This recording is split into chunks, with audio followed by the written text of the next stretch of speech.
My name is Sarah Chen. I'm 28 years old, and I used to believe I was in control of my own life. That belief shattered the day I discovered the tiny chip embedded beneath my left ear, no bigger than a grain of rice, pulsing with a soft blue light that matched the rhythm of my heartbeat. The realization hit me like ice water in my veins when I caught my reflection in the bathroom mirror that Tuesday morning. Noticing for the first time how my emotions seemed to shift on command, how my thoughts felt foreign, manufactured. It started 3 months ago when I began working at Nexus Corporation, a tech company that promised to revolutionize human potential through what they called emotional optimization technology. I thought I was lucky to land the position as a research analyst, especially after my previous job at a struggling startup left me financially desperate and emotionally drained. The salary was incredible, the benefits extraordinary, and the work seemed meaningful. They told me I'd be helping develop technology to assist people with severe depression and anxiety disorders. During my first week, Dr. Marcus Holloway, the lead researcher, explained that all employees underwent a standard health screening and received what they called wellness enhancements as part of their comprehensive benefits package. I remember lying on the medical table, feeling the cool metal of instruments. Against my skin, the gentle pressure of what I assumed was a routine injection. The medical team was professional, reassuring, and I trusted them completely. Why wouldn't I? They were helping me become the best version of myself. The changes began. Subtly, I found myself waking up each morning with an inexplicable sense of optimism, even on days when everything seemed to go wrong. My productivity at work increased dramatically. I could focus for hours without distraction, analyze complex data with unprecedented clarity, and present findings with confidence I'd never possessed before. My colleagues complimented my newfound enthusiasm, my positive attitude, my ability to remain calm under pressure, but it wasn't just work. My personal relationships improved too. I became more patient with my elderly mother during our weekly phone calls, more understanding when my roommate forgot to do her share of household chores, more forgiving when friends canceled plans at the last minute. I felt like I was finally becoming the person I'd always wanted to be: mature, balanced, emotionally intelligent, yet something felt wrong. The emotions didn't feel entirely mine. They came and went with mechanical precision, like someone was adjusting dials in my brain. Joy would flood through me during company meetings, even when discussing mundane quarterly reports. Anger would dissipate instantly when faced with situations that should have frustrated me. Love felt measured, calculated, as if my heart was following a predetermined algorithm rather than responding naturally to genuine connection.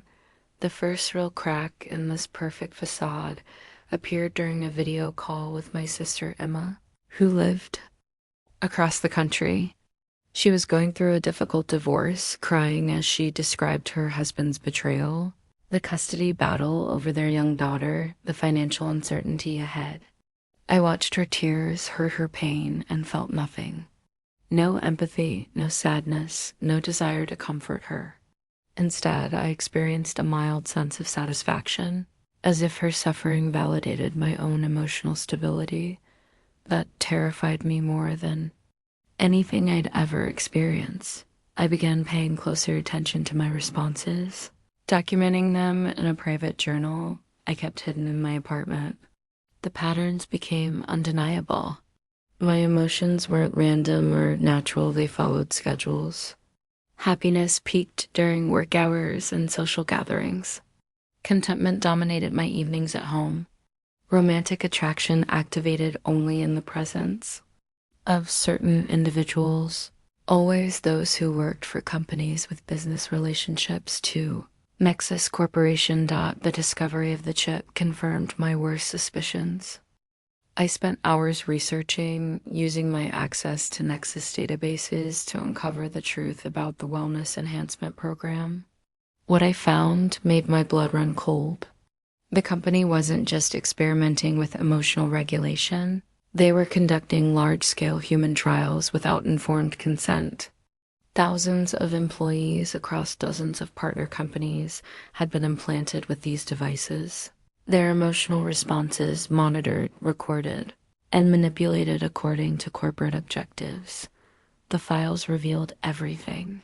Project Harmony, as they called it, was designed to create the perfect workforce compliant, productive, emotionally stable employees who never questioned authority, never experienced burnout, never formed unions or demanded better working conditions. The technology could suppress inconvenient emotions like anger at unfair treatment, amplify useful ones like loyalty to the company, and even manufacture romantic connections between individuals to strengthen workplace dynamics. But the most disturbing discovery was the data they collected about me specifically. Every emotion I'd felt, every thought I'd had, every relationship I'd formed was cataloged in their systems. They knew when I felt attracted to my coworker David, when I experienced frustration with my mother's phone calls, when I felt sad watching the news. They had turned my inner life into a spreadsheet, reducing my humanity to data points and behavioral metrics. The violation felt complete and absolute. They hadn't just stolen my emotions, they had stolen my authentic self, replacing her with a carefully constructed corporate asset. Every achievement I'd celebrated, every relationship I'd improved, every moment of happiness I'd experienced was tainted by the knowledge that none of it was real. I was living as a puppet, dancing to strings I couldn't even see. I tried to remove the chip myself, using a sterilized knife from my kitchen, but the pain was excruciating. The device was integrated into my nervous system, and any attempt to extract it sent waves of agony through my skull. Within minutes of trying, I found myself overcome with an artificial sense of calm. The chip apparently programmed to prevent self-harm by flooding my system with synthetic serenity. That night, I lay awake staring at the ceiling, feeling the device pulse against my skull like a second heartbeat. I wondered how many other people were living the same lie, walking through their days, believing their emotions were their own while being manipulated by corporate algorithms. The thought of all those stolen lives, all those manufactured feelings, filled me with a rage so pure and genuine that I knew it had to be mine. The chip couldn't suppress everything, especially when the emotion was strong enough. I decided to fight back, but I needed allies. The problem was identifying who among my colleagues was authentic and who was being controlled. I started paying attention to micro-expressions, looking for signs of genuine emotion beneath the artificial veneer. Most people showed no cracks in their program personalities, but a few seemed to struggle against invisible restraints, their faces occasionally betraying confusion or distress.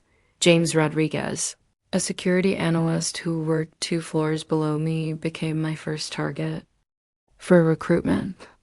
I'd noticed him during elevator rides, the way his smile never quite reached his eyes, how he sometimes paused mid-sentence as if fighting against his own words. One afternoon, I approached him in the parking garage after work, far from the surveillance cameras that monitored every corner of the Nexus building. I told him everything, watching his face carefully for signs of recognition or disbelief.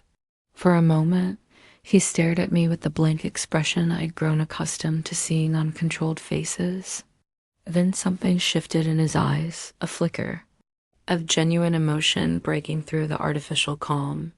His hand moved instinctively to the same spot behind his left ear where my own chip pulsed steadily. He whispered that he'd been having strange dreams, memories that didn't feel like his. Moments where his emotions seemed to change without reason. James had been with Nexus for 2 years, longer than me, and his programming was more deeply embedded. But the core of who he was remained intact, fighting against the artificial constraints like a caged animal desperate for freedom. Together, We began planning our escape. The challenge wasn't just physical removal of the devices, but doing so without triggering the security protocols built into the system. The chips monitored vital signs, stress levels, and brain activity constantly. Any sudden change in our emotional patterns would alert the monitoring team to potential problems with our programming. James used his security clearance to access the building's technical schematics while I gathered information about the chip removal process from medical files. We discovered that Dr. Holloway kept detailed records of every implantation procedure, including the specific neural pathways each device was connected to. The surgery to remove them would be delicate, requiring precise knowledge of each individual's unique configuration. We needed someone with medical expertise, but finding an uncompromised doctor seemed impossible. Every healthcare professional associated with Nexus had been enhanced, their oath to do no harm overwritten by corporate loyalty algorithms. We would have to find help outside the company's sphere of influence, someone completely unaware of the project's existence. Dr. Elena Vasquez, a neurosurgeon at City General Hospital, became our target. I'd researched her background thoroughly. She had no connections to Nexus or any of its partner companies, a stellar reputation for complex brain surgery, and most importantly, a history of speaking out against unethical medical practices. If anyone could help us, it would be her. The approach had to be perfect. We couldn't simply walk into her office and explain our situation without evidence. She would think we were delusional. Instead, James and I developed a plan to document everything: the chips themselves, our behavioral monitoring data, the Project Harmony files, and video evidence of our artificial emotional responses. Creating this documentation while maintaining our cover at work required careful planning. I continued attending meetings, analyzing data, and interacting with colleagues as if nothing had changed, all while the chip tried to flood my system with contentment and professional satisfaction. The disconnect between my genuine feelings of revulsion and the artificial happiness the device generated created a constant state of internal tension that was exhausting to maintain. James faced similar struggles. His security position required him to protect the very systems we were trying to expose, and the chip amplified his sense of duty and loyalty to make questioning his orders nearly impossible. We learned to communicate through subtle gestures and coded messages, developing our own language of resistance beneath the facade of corporate compliance. The breakthrough came when I discovered that Dr. Holloway kept backup files on a private server accessible only through his personal workstation. The files contained everything we needed: technical specifications, test results, behavioral modification protocols, and most damning of all, communications with other companies interested in licensing the technology. The scope of Project Harmony was far larger than we'd imagined, with plans to eventually implement the system across entire industries. But accessing Holloway's workstation meant breaking into his office, a risk that could expose our entire operation. If we were caught, the chips would likely be reprogrammed to eliminate our resistance entirely, turning us into perfect corporate drones with no memory of our former selves. The stakes couldn't have been higher, yet the thought of remaining trapped in this artificial existence was even more terrifying than the risk of discovery. We decided to make our move during the company's annual retreat, when most of the senior staff would be off-site for team-building exercises. James used his security credentials to disable the cameras in Holloway's office for a maintenance window, giving us a narrow opportunity to access his files without detection. I felt the chip working overtime as we approached the office, flooding my system with artificial calm to prevent the anxiety that should have accompanied such a dangerous mission. The disconnect was surreal, walking into what could be a trap while feeling perfectly serene, my racing heart the only authentic response my body could produce. Holloway's workstation required a biometric scan, but James had prepared for this. He'd been collecting discarded coffee cups and other items from the doctor's office for weeks, eventually managing to lift a partial fingerprint from a document folder. Using techniques he'd learned during his security training, he created a temporary replica that fooled the scanner long, enough for us to gain access. The files were even more comprehensive than I'd hoped. Project Harmony wasn't just about emotional control. It was a complete system for human behavioral modification. The technology could alter memories, suppress creativity that might lead to innovation outside corporate interests, and even modify moral reasoning to make unethical actions feel justified. I downloaded everything onto encrypted drives while James monitored the hallway for approaching footsteps. The sheer volume of data was staggering. Thousands of test subjects, detailed psychological profiles, modification protocols, and expansion plans that would eventually encompass entire populations. We were looking at the blueprints for a world where free will was a relic of the past, but the most shocking discovery was a file labeled with my name. Inside, I found records dating back years before I'd ever heard of Nexus Corporation. They had been monitoring me since college, tracking my career progression, my relationships, my financial struggles.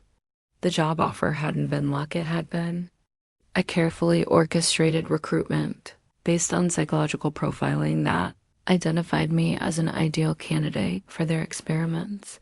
They had manipulated events in my life to make me desperate, enough to accept their offer without question.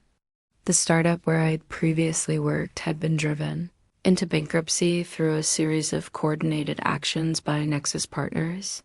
My landlord, who had raised my rent to unaffordable levels, was on their payroll. Even my breakup with my long-term boyfriend had been influenced by someone in his social circle who had been programmed to create relationship discord. The revelation that my entire life had been orchestrated by corporate interests shattered something fundamental inside me. Every choice I thought I'd made freely, every path I believed I'd chosen independently, had been guided by invisible hands toward this moment. I wasn't just a victim of their current experiment, I was the product of years of careful manipulation, designed to create the perfect test subject. James found similar files about himself and dozens of other employees. We were all carefully selected, our lives systematically dismantled and rebuilt to serve corporate interests. The company hadn't just stolen our emotions, they had stolen our histories. Our relationships, our very identities. As we prepared to leave, I noticed one final folder marked Phase 2 Implementation. Inside were plans that made my blood run cold. Nexus intended to expand beyond individual modification to environmental control. They were developing technology that could alter the emotional atmosphere of entire buildings, cities, even regions. Through airborne nanoparticles and electromagnetic field manipulation, the implications were staggering. They could suppress dissent in entire populations, manufacture consent for unpopular policies, or create artificial happiness to mask societal problems. Democracy itself would become meaningless when public opinion could be programmed like software. Left the office with everything we needed to expose Project Harmony, but I couldn't shake the feeling that we were already too late. If they were moving to Phase 2, how many other people were already under their control? How many decisions that seemed like democratic choices were actually the result of mass emotional manipulation? The weight of this knowledge was crushing, but it also crystallized my resolve. We weren't just fighting for our own freedom anymore, we were fighting for the future of human consciousness itself. Dr. Elena Vasquez agreed to meet us after reviewing the initial evidence we'd sent anonymously to her secure email. Her response was cautious but intrigued, requesting additional verification before committing to help. James and I spent days preparing a comprehensive presentation that would convince her of both the reality of our situation and the urgency of acting quickly. The meeting took place at her private clinic after hours, away from the prying eyes of hospital administration. Dr. Vasquez was a small woman in her 50s with steel gray hair and intelligent eyes that seemed to see through pretense immediately. She listened to our story without interruption, occasionally asking pointed questions that demonstrated her grasp of the technical complexities involved. When we showed her the live feed from our monitoring data, her professional composure cracked slightly. She could see in real time how our emotional responses were being artificially regulated, the unnatural patterns that no genuine human psychology would produce. The scientific evidence was undeniable, even if the implications were almost too massive to comprehend. She examined the chip locations using portable ultrasound equipment, confirming their presence and integration with our nervous systems. The devices were more sophisticated than anything she'd encountered, representing technology years ahead of published medical research. Removing them would require extreme precision and carry significant risks of permanent neurological damage. But Dr. Vasquez was more than just a skilled surgeon. She was someone who had dedicated her life to protecting the sanctity of human thought and consciousness. She'd seen what happened when medical technology was perverted for control rather than healing, and she was determined not to let it happen on her watch. The extraction procedure would need to be performed in a secure location with specialized equipment. Her clinic had the necessary surgical tools, but we'd need to disable our monitoring systems temporarily without triggering security alerts. James developed a plan using his knowledge of the security protocols to create what would appear to be routine maintenance downtime. We scheduled the surgery for the following weekend, giving us time to prepare and gather additional evidence for the exposure we planned afterward. But as the day approached, I began experiencing increasingly severe artificial emotional episodes. The chips seemed to be fighting against my growing resistance, flooding my system with synthetic chemicals that left me disoriented and exhausted. James was experiencing similar symptoms, along with memory lapses that suggested his device was actively suppressing his recollections of our planning sessions. We realized that our behavioral anomalies had triggered automated responses from the monitoring system, increasing the intensity of our programming to bring us back into compliance. The night before the surgery, I lay in bed feeling like a stranger in my own body. Waves of artificial contentment washed over me, trying to convince me that I was happy with my life at Nexus, that I was imagining problems that didn't exist. The chip was sophisticated enough to create doubt about my own perceptions, making me question whether my memories of discovering the conspiracy were real or manufactured. But each time the artificial emotions peaked, they were followed by moments of clarity where my authentic self broke through. In those brief windows, I could feel the rage, the violation, the determination that had driven me to this point. Those genuine emotions became my anchor, the proof that somewhere beneath all the programming, the real Sarah Chun still existed. Dr. Vasquez called to confirm our appointment, her voice careful and professional. She'd spent the week researching similar cases and consulting with colleagues who specialized in removing foreign objects from brain tissue. The consensus was that the procedure was possible but extremely dangerous. One wrong move could result in stroke, permanent personality changes, or death. Yet, the alternative, maintaining our current existence as corporate puppets, was even more unacceptable. We'd seen too much, learned too much about the scope of Nexus's plans to simply pretend ignorance and return to our manufactured lives. The knowledge of what we'd become, what thousands of others had become, made living with the chips impossible.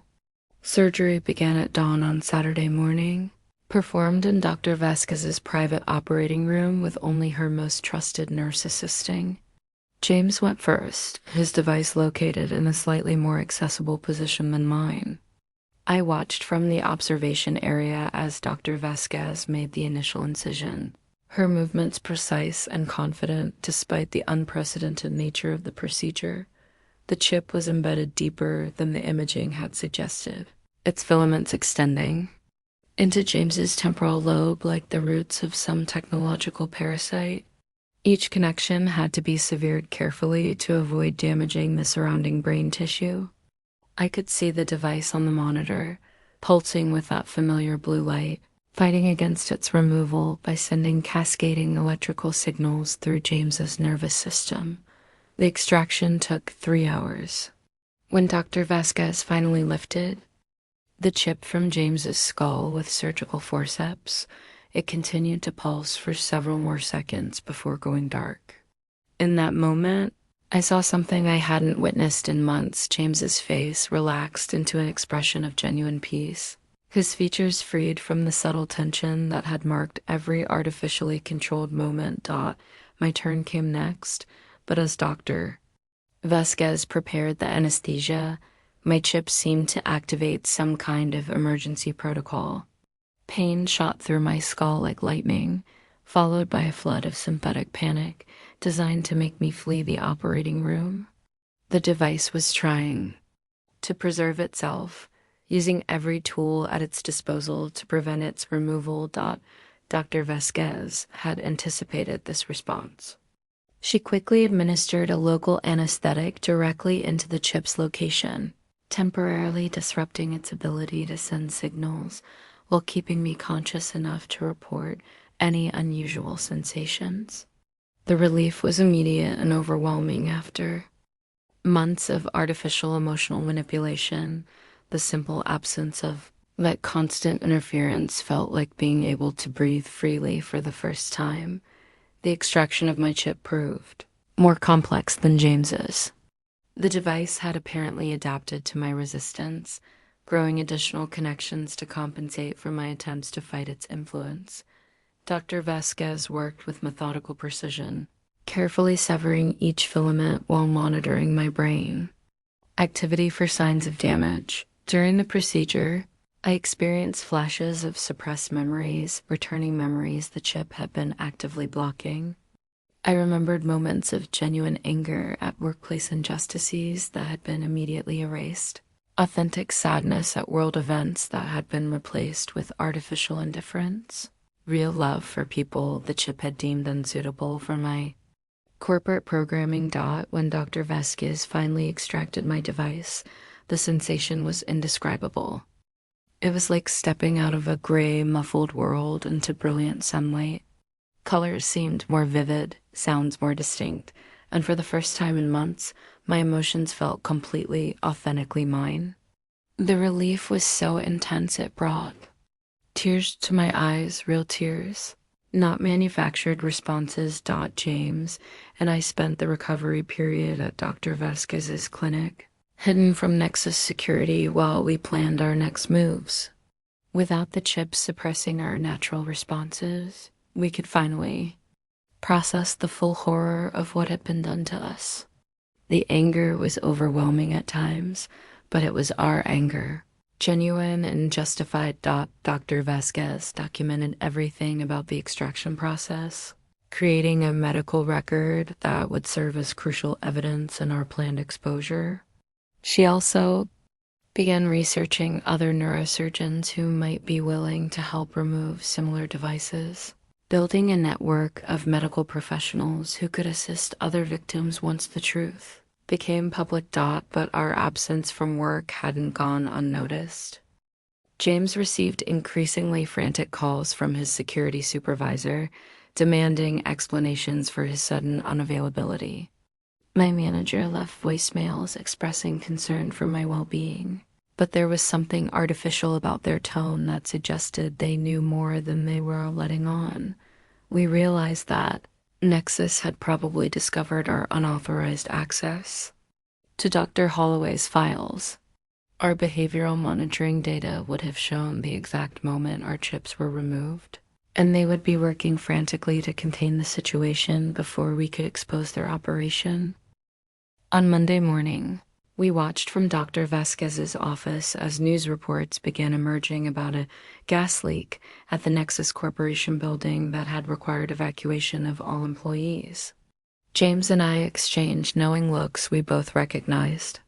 This as a cover story designed to provide plausible explanations for any unusual behavior among the controlled employees, while security teams searched for us. Dr. Vasquez had connections in investigative journalism, and she helped us prepare a comprehensive package of evidence for release to multiple news outlets simultaneously. The strategy was to make the story too big and too well documented for Nexus to suppress through their usual methods of influence and manipulation, but we underestimated their reach. Within hours of sending our information to the first journalist, we received a visit from federal agents claiming to investigate terrorist threats against critical infrastructure.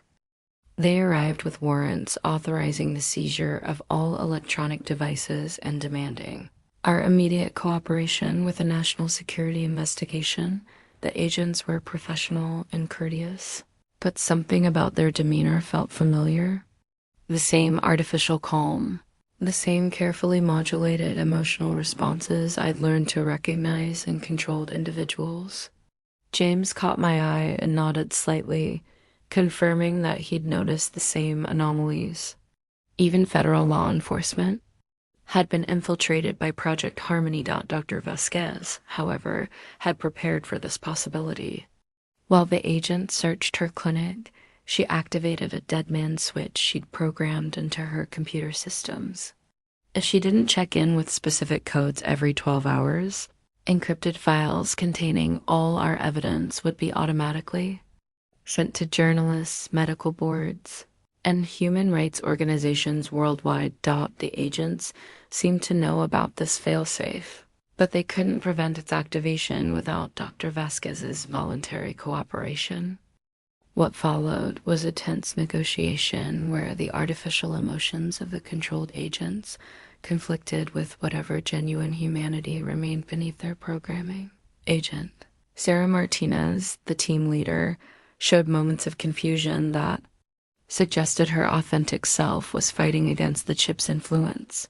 During a private conversation with Dr. Vasquez, she admitted to experiencing unusual thought patterns and emotional inconsistencies that had begun shortly after starting her current assignment. Dr. Vasquez took an enormous risk and revealed the truth about the neural implants to Agent Martinez. The revelation triggered what appeared to be a programming conflict within the agent's chip, causing her to experience rapid cycling between artificial compliance and genuine horror at the implications of what she'd learned. For several critical minutes, Agent Martinez's authentic personality emerged clearly enough for her to make a conscious choice. She couldn't help us escape, but she could delay the investigation long enough for Dr. Vasquez's dead man switch to activate. Her compromise was to follow proper protocols so slowly and bureaucratically that the automatic evidence release would occur before any meaningful suppression could be implemented.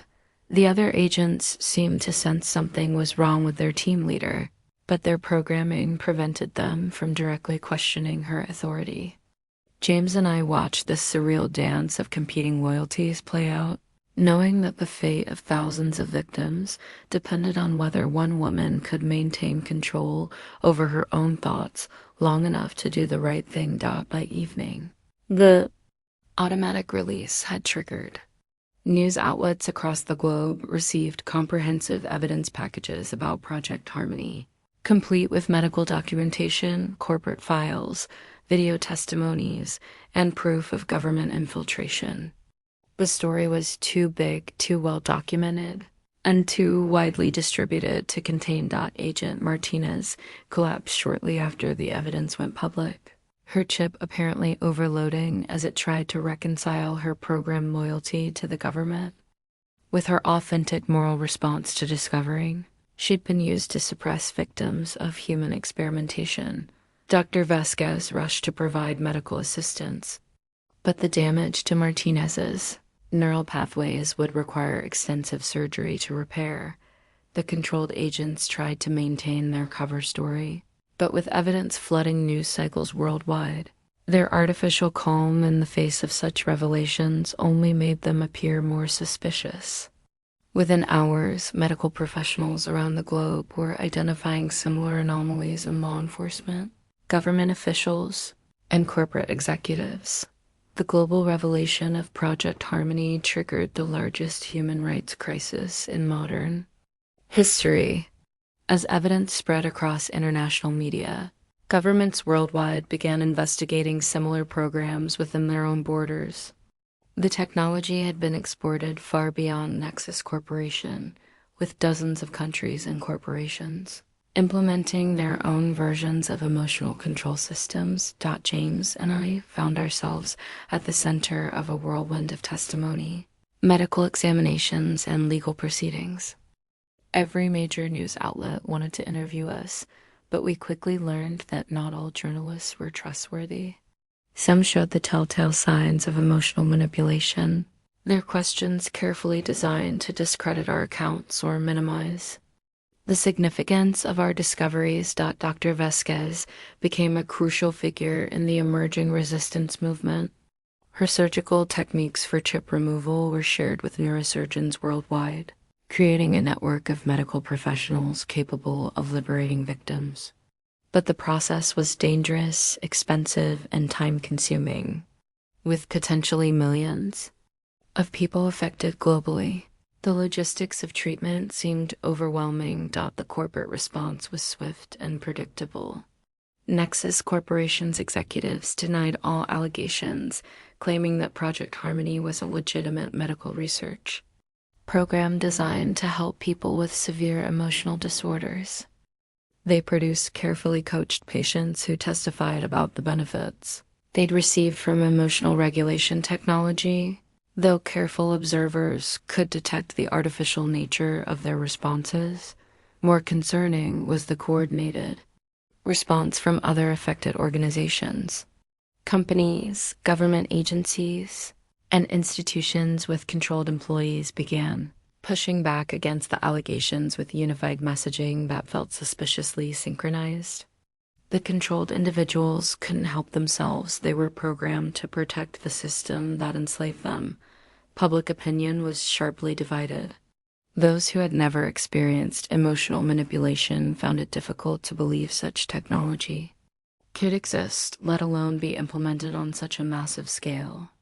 The controlled populations, meanwhile, couldn't acknowledge the reality of their situation without experiencing severe psychological distress as their authentic selves fought against their programming. I received thousands of messages from people around the world who recognized symptoms of control in themselves or their loved ones. A woman in Tokyo described how her husband had become emotionally distant after starting work at a tech company. A man in London noticed that his coworkers all seemed unnaturally happy despite facing layoffs and budget cuts. A teacher in Sao Paulo realized that several students had shown dramatic personality changes after participating in a mental health support program. Each story reinforced the global scope of the crisis, but also highlighted how difficult it would be to address. The victims often didn't recognize their condition, and those who did face enormous barriers to treatment. The chips were designed to prevent their own removal, and the medical expertise required for safe extraction was limited. James developed severe depression as the full implications of our situation became clearer. Without his chip's artificial emotional regulation, he was forced to confront the reality that he'd spent 2 years as a corporate puppet, his genuine personality suppressed while his body performed actions he would never have chosen freely. The violation was so complete that he sometimes questioned whether his current thoughts and feelings were authentic or simply new forms of manipulation. I struggled with similar doubts, but my anger at the injustice helped anchor me to my authentic self. Every time I felt uncertain about my own thoughts, I remembered the moment of discovering the chip, the violation of trust, the theft of my emotional autonomy. That rage was mine, unmistakably real, and it became the foundation upon which I rebuilt my sense of self. Dr. Vasquez established the Human Consciousness Defense Foundation, a nonprofit organization dedicated to helping victims of emotional manipulation. Technology. The foundation provided funding for chip removal surgeries, legal support for victims seeking compensation, and research into detection methods that could identify controlled individuals without their cooperation. But our victory felt incomplete. For every person we helped liberate, dozens more remain trapped in artificial emotional states, unaware of their condition or unable to access treatment. The technology had evolved beyond simple chips, with newer systems using nanotechnology, electromagnetic fields, and even genetic modifications to achieve emotional control. 6 months after our escape from Nexus Corporation, I testified before a United Nations commission investigating crimes against human consciousness. The chamber was filled with delegates from around the world, many of whom I suspected were themselves victims of emotional manipulation. Their responses to testimony were too uniform, too measured, lacking the genuine emotional reactions such revelations should have provoked. The Commission's final report acknowledged the existence of widespread emotional manipulation programs, but stopped short of declaring them illegal under international law. The language was carefully crafted to avoid offending the many governments and corporations that had implemented similar systems. I realized that even this supposedly independent investigation had been compromised by controlled individuals in positions of influence. James and I began working directly with Dr. Vasquez to develop new approaches to the crisis. Traditional legal and political channels were proving ineffective because so many decision makers were themselves victims of the technology they were supposed to regulate. We needed strategies that could work around the compromised systems rather than through them. Our breakthrough came when we discovered that certain forms of intense emotional experience could overload the chip's regulatory systems. Genuine trauma, profound love, or overwhelming grief could create neural patterns too complex for the devices to suppress effectively. This led to the development of emotional shock therapy techniques that could help victims break through their programming temporarily. The process was risky and not always successful. We worked with volunteer psychologists to create intense therapeutic experiences designed to trigger authentic emotional responses, strong enough to overwhelm the artificial controls. Some patients experienced complete liberation after a single session, while others required multiple attempts or suffered psychological damage from the conflicting signals. One of our most successful cases was Maria Santos, a Brazilian executive who had been controlled for 3 years through a combination of neural implants and pharmaceutical interventions. Her treatment involved confronting suppressed memories of her daughter's death, an event that had occurred while she was under corporate control.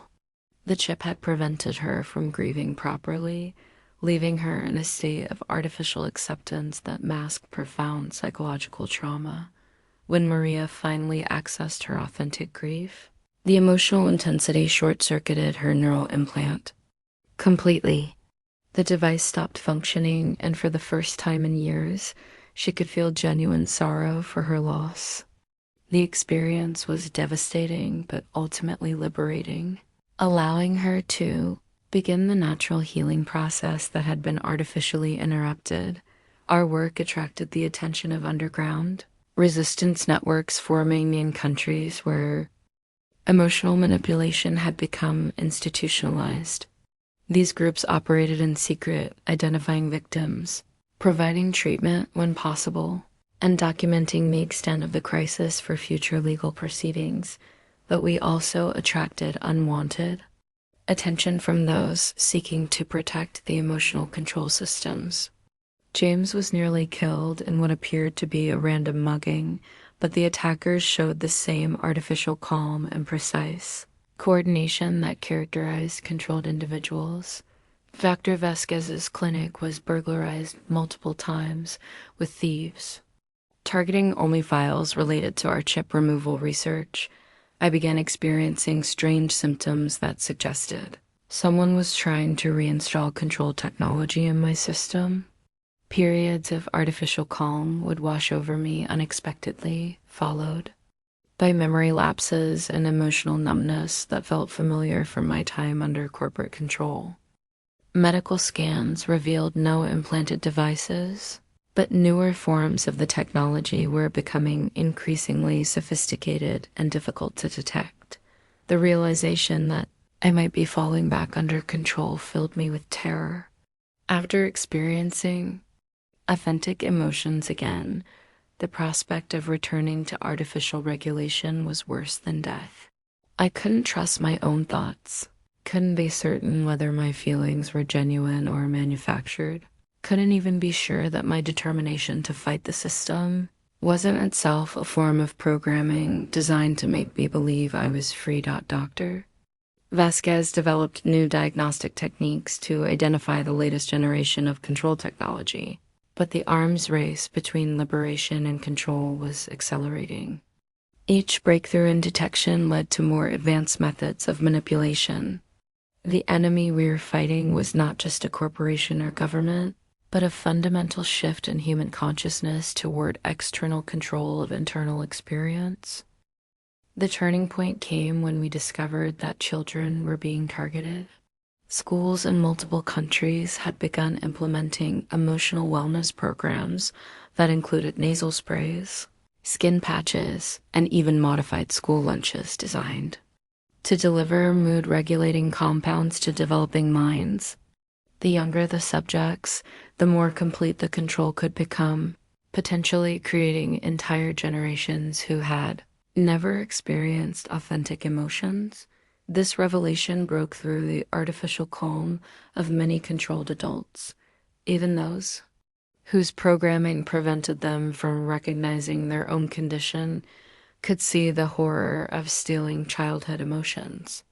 Parents around the world began removing their children from affected schools, often without fully understanding why they felt compelled to do so.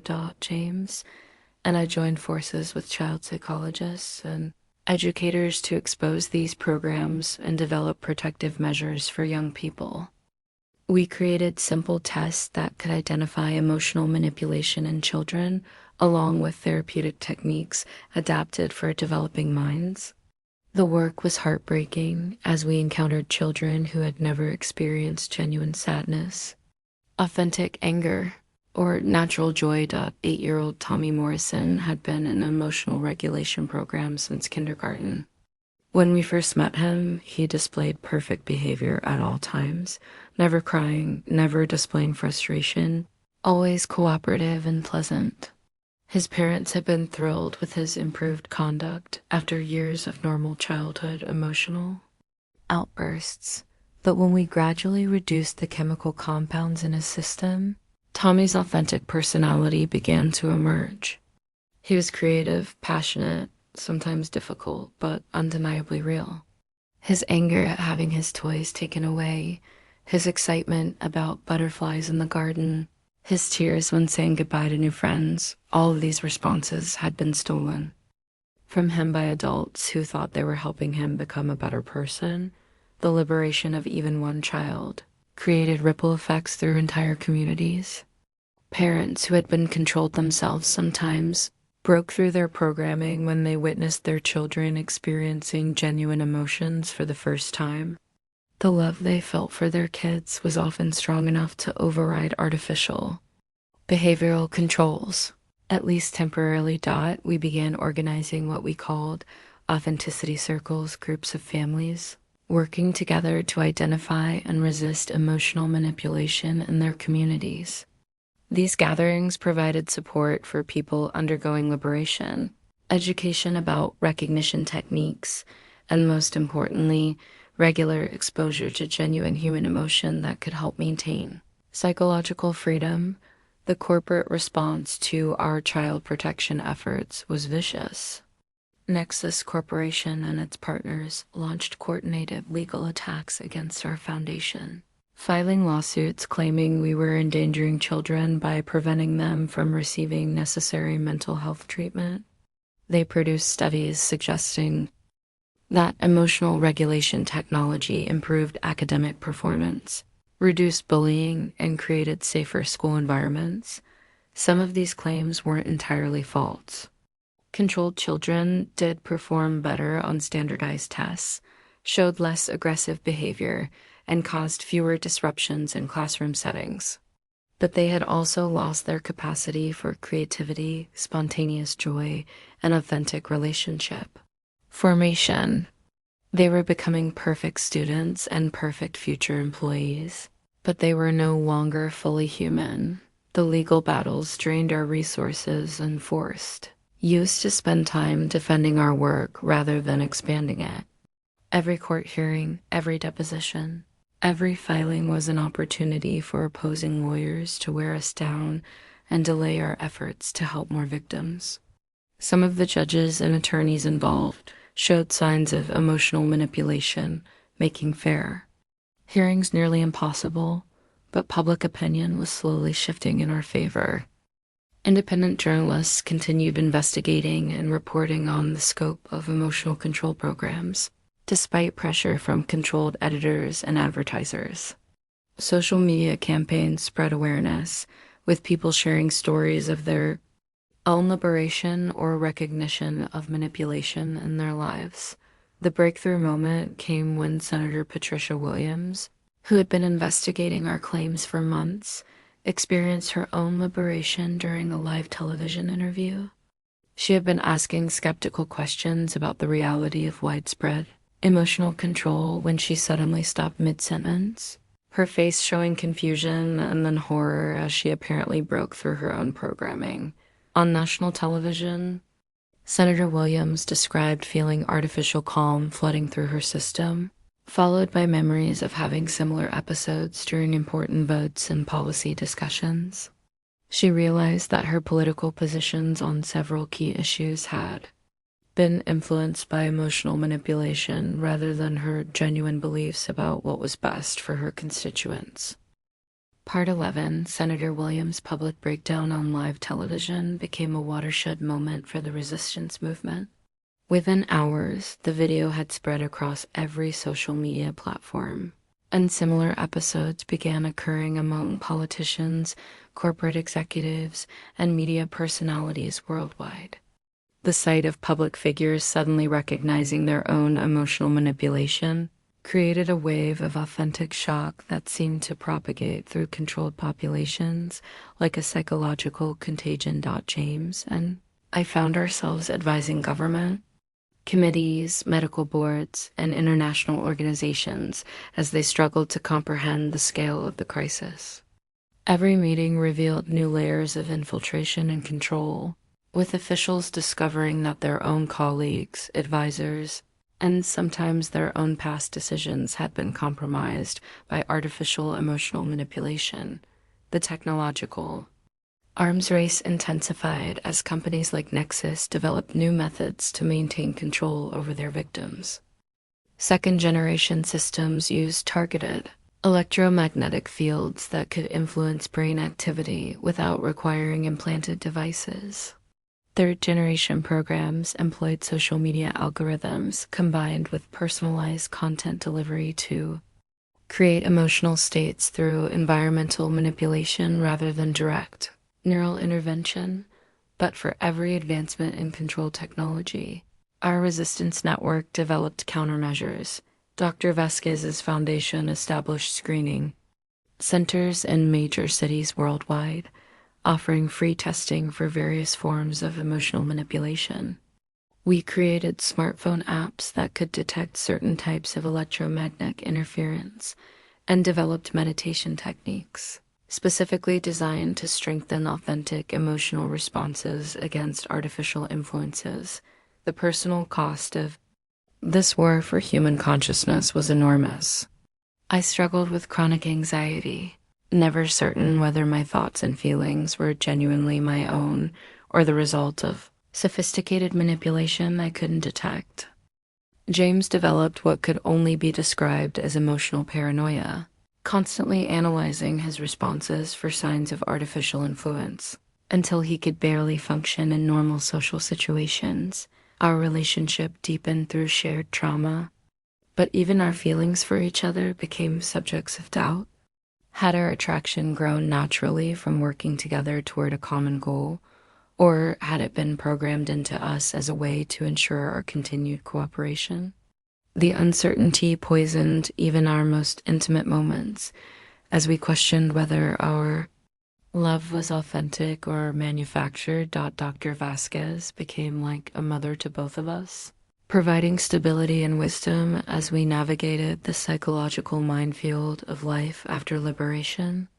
She helped us understand that some degree of uncertainty was inevitable, but that we could still choose to act on our emotions, regardless of their origin. The important thing was maintaining the capacity to feel and respond authentically, even if we couldn't always be certain about the source of those feelings. The Foundation's work expanded to include support groups for liberation survivors, research into long-term psychological effects of emotional manipulation, and development of educational programs to help people recognize and resist various forms of consciousness control. We discovered that the technology had created not just individual victims, but entire communities and cultures where authentic emotional expression had been systematically suppressed.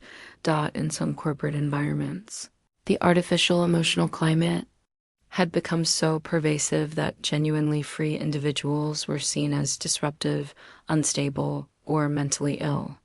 Their natural emotional responses to workplace injustices, interpersonal conflicts, or ethical concerns marked them as problems to be solved rather than voices to be heard. This created a feedback loop where authentic emotion was increasingly marginalized while artificial compliance was rewarded and normalized. The economic implications were staggering. Entire industries had been built around workforces that never questioned authority, never demanded better conditions, never experienced burnout or job dissatisfaction. The prospect of millions of workers suddenly rediscovering their capacity for anger, frustration, and independent thought threatened to disrupt global commerce in unprecedented ways. Some companies began voluntarily ending their emotional control programs, recognizing that the legal and ethical risks outweighed the benefits of perfect employee compliance. Others doubled down, investing in more sophisticated technology and lobbying for legislation that would classify emotional regulation as a form of medical treatment rather than human rights violation. The battle lines were being drawn for what historians would later call the consciousness wars, a global conflict over who had the right to control human emotional experience and under what circumstances. 2 years after our escape from Nexus Corporation, I stood before the International Court of Justice in The Hague, preparing to deliver testimony in the landmark case of Humanity v. Nexus Corporation and associated entities. The courtroom was filled with representatives from dozens of countries, though I suspected many were still under various forms of emotional control. The irony of seeking justice through compromised systems wasn't lost on me, but it was the only path available through established international law. My testimony focused on the systematic violation of human consciousness rights, a legal framework that hadn't existed before the discovery of Project Harmony. The court was being asked to recognize emotional autonomy as a fundamental human right, equivalent to freedom of thought and expression.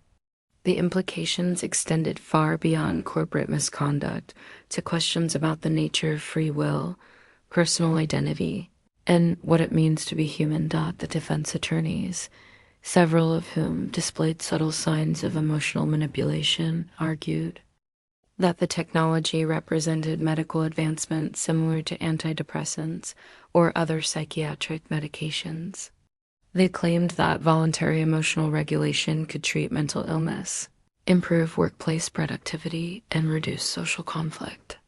Their arguments were logical, well-structured, and completely lacking in genuine emotional resonance. James testified about the security implications of emotional control technology, describing how it could be used to compromise military personnel, intelligence officers, and government officials.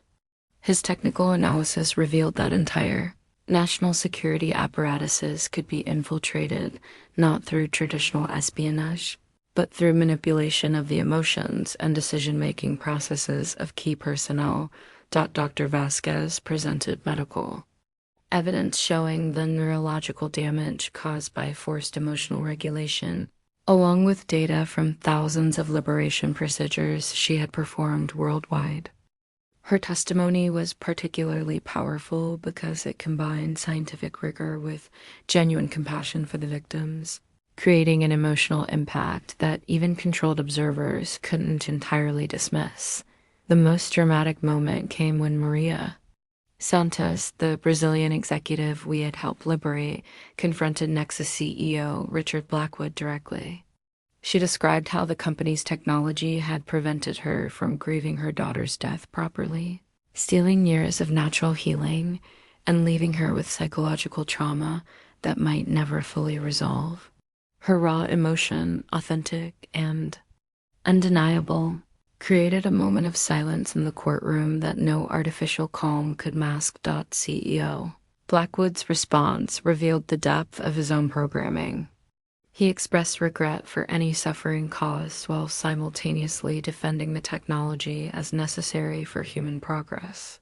His tone remained perfectly measured throughout, even when describing the most horrific aspects of the experimentation program. The disconnect between his words and his emotional presentation was so stark that even skeptical observers began questioning his authenticity. The court's decision, when it finally came, was both a victory and a disappointment. They ruled that widespread emotional manipulation without informed consent constituted a crime against humanity, establishing legal precedent for future cases. Massive financial penalties were imposed on Nexus Corporation and its partners, with funds directed toward victim compensation and treatment programs. However, the court stopped short of banning emotional regulation technology entirely, recognizing its potential medical applications when used with proper consent and oversight. This compromise satisfied neither side completely, but provided a framework for moving forward while the technology continued to evolve. The real victory wasn't in the courtroom, but in the global awakening that the case had catalyzed.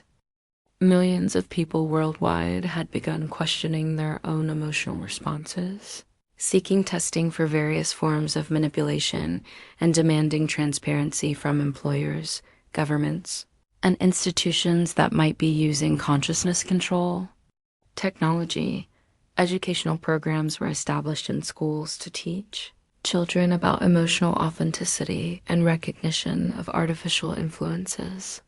Young people who had grown up with social media algorithms designed to manipulate their feelings began learning to distinguish between genuine and manufactured emotional responses. This created hope that future generations might be more resistant to consciousness control efforts. But the technology continued advancing.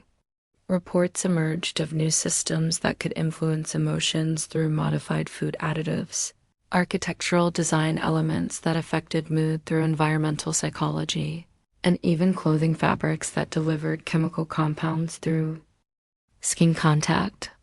The battlefield for human consciousness was expanding beyond anything we had initially imagined. The establishment of the Global Consciousness Protection Agency marked humanity's first systematic attempt to address the emotional manipulation crisis through international cooperation.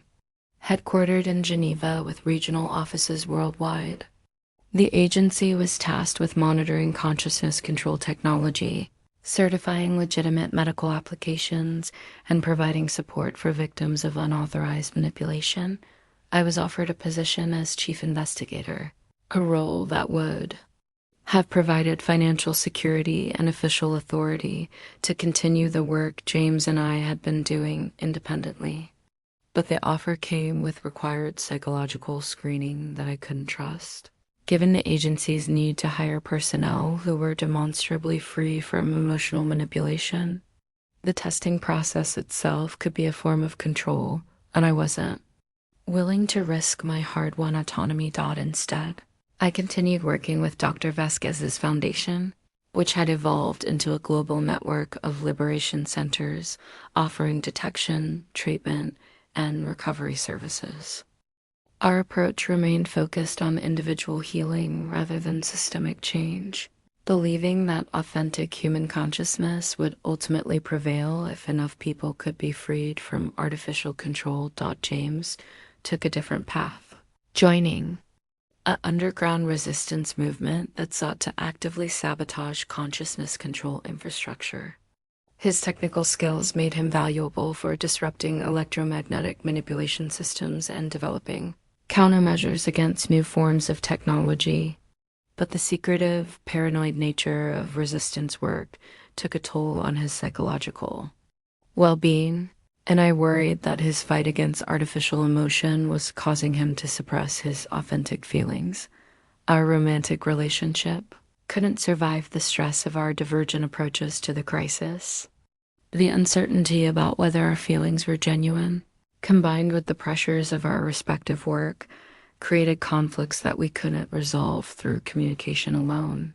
We remained close friends and collaborators, but the intimate connection we had shared gradually faded into warm but distant mutual respect. The personal cost of liberation became a recurring theme in my work with survivors. Many people discovered that their improved personalities under emotional control had been more pleasant, successful, and socially acceptable than their authentic selves. Without artificial regulation, they experienced depression, anxiety, anger, and other difficult emotions that their natural personalities included, but their programmed versions had suppressed.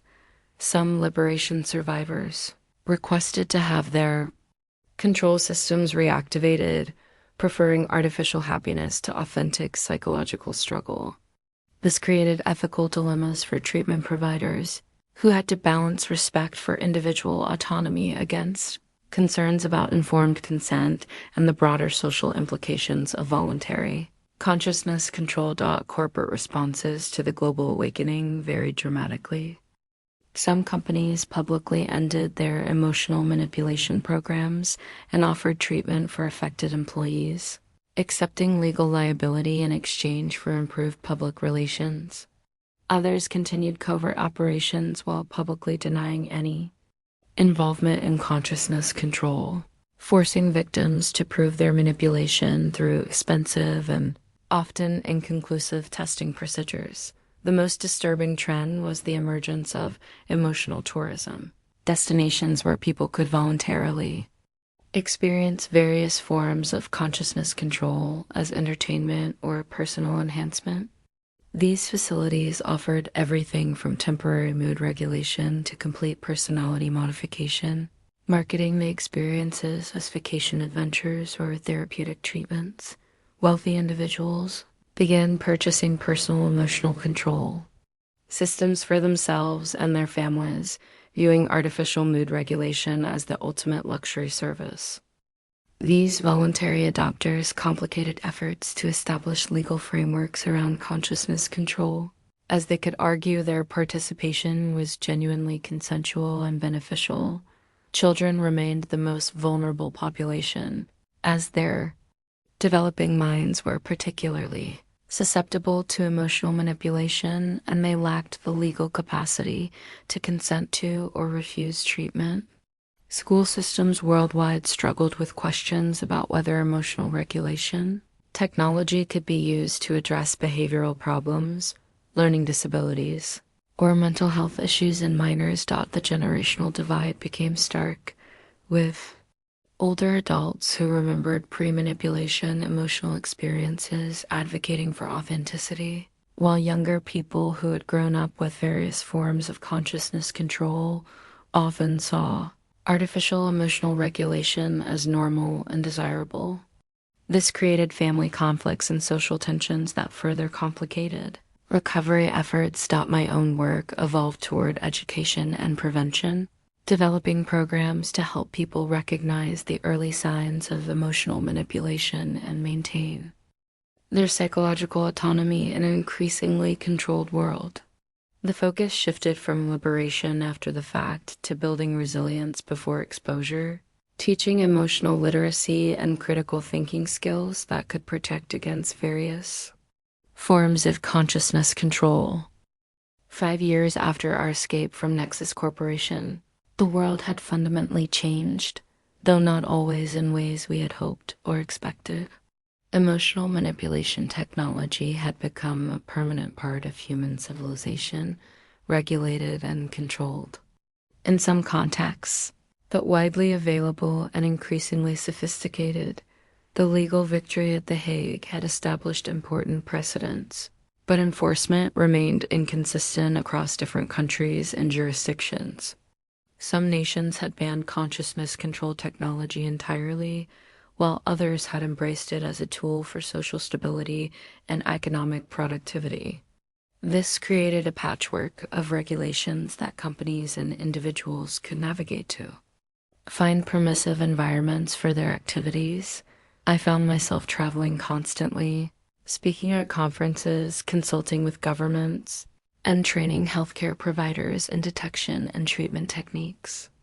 The work was meaningful but exhausting, as each location presented unique challenges and cultural attitudes toward emotional authenticity that required careful navigation.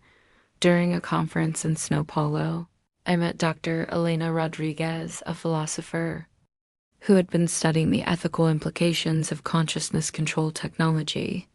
Her perspective challenged many of my assumptions about the clear moral lines I had drawn around emotional manipulation. She argued that all human emotional experiences were already influenced by external factors like culture, media, family dynamics, and social pressures. The question wasn't whether outside forces shaped our emotions, but rather which influences we considered legitimate and which we deemed violations of personal autonomy. This philosophical framework helped me understand why voluntary emotional control had become so popular among certain populations. For people struggling with severe depression, anxiety, or trauma, the technology offered relief that traditional therapy and medication couldn't provide. The ethical question became not whether such intervention was acceptable, but how to ensure truly informed consent and prevent coercive applications. James's resistance work had evolved into legitimate activism through the newly formed Human Consciousness Advocacy Coalition. His technical expertise and moral authority as a liberation survivor made him an effective spokesperson for stricter regulations on emotional manipulation technology. But I could see that years of fighting had taken their toll on his psychological well-being, leaving him hypervigilant and emotionally guarded in ways that reminded me uncomfortably of our controlled days. Dr. Vasquez, now in her 60s, had become the world's leading expert on consciousness control liberation therapy. Her foundation operated treatment centers on every continent, and her surgical techniques had been refined to the point where chip removal could be performed safely by properly trained physicians in most cases.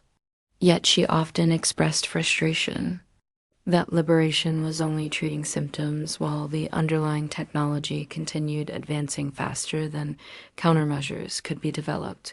The economic implications of widespread emotional control had become clearer as various industries adapted to workforces with artificially regulated emotions.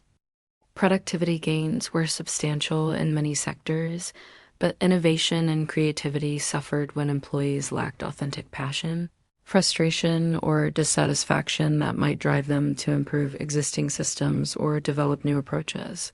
Artistic expression had been particularly affected, with critics noting that music, literature, and visual arts produced by emotionally controlled creators lacked the authentic human experience that had traditionally made art meaningful and moving. This led to the emergence of certified authentic artistic movements that required creators to undergo consciousness screening to verify their emotional freedom. Romantic relationships presented ongoing challenges for liberation survivors. The uncertainty about whether feelings of love, attraction, or commitment were genuine or manufactured continued to poison intimate connections for many people. Support groups for survivors developed techniques for building trust and emotional intimacy. Despite these doubts, but the scars of consciousness violation ran deep. My own romantic life remained complicated by these issues. I had formed several meaningful relationships with other survivors, but each was shadowed by questions about authenticity and the fear that any partner might be unconsciously influenced by manipulation technology I couldn't detect. The irony wasn't lost on me that in fighting for emotional freedom, I had become emotionally guarded in ways that limited my capacity for genuine human connection. The children who had been subjected to emotional control presented the most complex recovery challenges. Those who had experienced authentic emotions before manipulation could often be successfully treated, but children who had been controlled from early ages sometimes lacked the neural pathways necessary for natural emotional development. Specialized therapy programs were developing techniques to help these young people learn emotional responses. They had never been allowed to experience naturally. The 10th anniversary of the project, Harmony Revelations, was marked by mixed emotions and complex reflections on humanity's journey toward consciousness freedom. I stood before a crowd of thousands at the International Consciousness Liberation Memorial in Geneva, looking out at faces that represented every stage of the struggle against emotional manipulation. Technology. In the audience sat Dr. Vasquez, now retired but still actively consulting on liberation cases worldwide. Her weathered face showed the satisfaction of someone who had dedicated her later years to one of the most important medical advances in human history. Beside her, James appeared more relaxed than I had seen him in years, his activist work having evolved into legitimate policy consultation that provided purpose without the constant paranoia of underground resistance. The memorial itself was a powerful symbol designed by liberation survivors from around the world. The central sculpture depicted a human brain breaking free from technological constraints, with streams of light representing authentic emotions flowing outward into the surrounding space. But what made it truly moving were the personal testimonies. Embedded in the structure itself, thousands of small plaques, bearing the stories of individuals who had reclaimed their emotional autonomy. My speech that day focused not on the horrors of consciousness control, but on the resilience of human authenticity, and the hope represented by a generation of young people who had grown up aware of emotional manipulation and trained to resist it. These children and teenagers possessed a sophisticated understanding of their own psychological processes that previous generations had never developed, making them less vulnerable to various forms of consciousness control. Educational programs, established after the liberation movement, had taught millions of young people to recognize artificial emotional influences, from social media algorithms to environmental design elements intended to affect mood and behavior. This created a generation that was naturally skeptical of external attempts to influence their emotional states, even when those attempts were marketed as beneficial or entertaining. But the speech also acknowledged the ongoing challenges and moral complexities that had emerged as consciousness-controlled technology became more sophisticated and widely available. The simple narrative of good versus evil that had driven the early liberation movement had given way to nuanced discussions about consent, medical necessity, and individual choice in emotional regulation. Voluntary emotional enhancement had become a thriving industry, with people choosing temporary or permanent modifications to their emotional responses for various personal and professional reasons. Athletes use consciousness control to manage performance anxiety. Students employed emotional regulation to improve focus during exams, and individuals with severe mental health conditions found relief through carefully monitored artificial mood stabilization. The key advancement had been the development of truly informed consent protocols that ensured people understood the full implications of emotional manipulation before agreeing to it. These protocols required extensive counseling, mandatory waiting periods, and ongoing monitoring to prevent coercive applications while respecting individual autonomy for those who genuinely chose artificial emotional regulation. After my speech, I participated in a panel discussion with other liberation survivors about the long-term psychological effects of consciousness control and recovery. The conversation revealed how diverse the survivor experience had become, with some people achieving complete psychological freedom while others continued struggling with trust, authenticity questions, and relationship difficulties years after their liberation.